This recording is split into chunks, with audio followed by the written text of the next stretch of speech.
बिस्मिल्लाहिर्रहमानिर्रहीम। अस्सलाम वालेकुम। और न्यूज़ के साथ मैं हूं सना हुसैन। बुलेटिन में शामिल करते हैं कुछ इलाकाई खबरें। मलिक नदीम की रिपोर्ट के मुताबिक पाक फिजाइया की ऑपरेशनल महारत को सराहते हुए chief of army staff general Saeed Asim Munir ने मंगल को कहा है कि पाकिस्तान की मसल्लह अफवाज किसी भी जौहरियत को नाकाम बनाने के लिए पूरी तरह तैयार है। इंटर सर्विसेज पब्लिक रिलेशंस के मुताबिक आर्मी चीफ ने इन रिमार्क्स का इजहार PAF के ऑपरेशनल बेस पर इंडक्शन और ऑपरेशनलाइजेशन की तकरीब के दौरान किया। उन्होंने इस पुरवकार तकरीब में बतौर मेहमान खुसूसी शिरकत की। बेस पर पहुंचने पर जनरल मुनीर का इस्तकबाल chief of the air staff air chief marshal Zaheer Ahmed Babar Sidhu ने किया। तकरीब में PAF के नए शामिल किए गए हथियारों के निज़ाम और दफाई असासों की नुमाइश की गई। इस्लामाबाद से मलिक नदीम की रिपोर्ट के मुताबिक मुल्क के आला तरीन जज ने लापता अफराद के मामले की संगीनी को तस्लीम करते हुए सुप्रीम कोर्ट की जानिब से देरपा हल तलाश करने की सलाहियत के बारे में पुरुम्मीद इजहार किया। पाकिस्तान हम सब का है और हमें इन खदशात को इज्तिमाई तौर पर दूर करना चाहिए। एक दूसरे पर इल्ज़ाम लगाना फजूल है, वो नुक्ता नज़र ख़त्म हो गया है। चीफ जस्टिस ऑफ पाकिस्तान काजी फाइज ईसा ने मंगल को कहा है कि हमारा मकसद लापता अफराद के मसले को हतमी तौर पर हल करना है। चीफ जस्टिस ने ये रिमार्क्स जस्टिस मोहम्मद अली मसर और जस्टिस मसरत हलाली पर मुश्तमिल 3 रुकनी बेंच की सदारत करते हुए कहे, जिसने 9 मई के वाक़यात के बाद PTI रहनुमाओं के मुबैना अगवा समेत जबरी गुमशुदगियों से मुतालिक 4 दरख्वास्तों की समाअत की।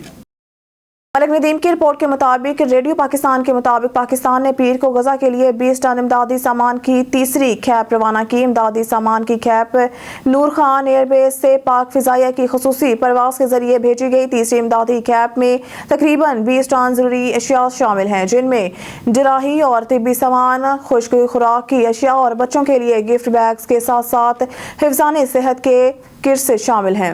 नूर खान एयरबेस पर इमदादी सामान रवाना करने की तकरीब में निगरान वज़ीर ख़ारजा जलील अब्बास जिलानी, पाकिस्तान में फ़लस्तीन के सफ़ीर और मसल्लह अफ़वाज के नुमाइंदों ने शिरकत की। इस मौके पर वज़ीर ख़ारजा ने गजा में फौरी जंगबंदी पर जोर दिया। उन्होंने इंसाफ और इंसानी हकूक़ की बुनियादी असूलों को बरकरार रखने की खबर शामिल करते हैं। वज़ीर ख़ारजा जलील जिलानी ने मैनचेस्टर की लॉर्ड मेयर यास्मीन डार की क़यादत में बरतानिया के मेयर्स और कारकुनों के एक वफ़द का इस्तकबाल किया। उन्होंने पाक बरतानिया ताल्लुकात को फ़रोग़ देने और जम्मू कश्मीर तनाज़ा के बारे में आलमी सतह पर आगाही बढ़ाने के तरीक़ों पर तबादला ख्याल किया।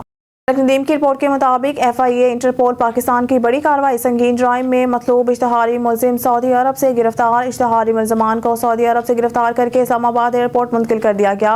गिरफ्तार मुलजिम फाजिल बख्श पंजाब पुलिस को मतलूब था। मुलजिम के खिलाफ कत्ल की दफात के तहत मुकदमा दर्ज था। मुलजिम DG खान पुलिस को मतलूब था। FIA NCB इंटरपोल पाकिस्तान ने मुलजिम की गिरफ्तारी के लिए रेड नोटिस जारी किया था। बातज़ा FIA इमिग्रेशन इस्लामाबाद ने मुलजिम को मुतलका पुलिस काम के हवाले कर दिया। मुलजिम की हवालगी इंटरपोल इस्लामाबाद के इंटरपोल रियाज के साथ करीबी राब्ता कारी की वजह से मुमकिन हुई।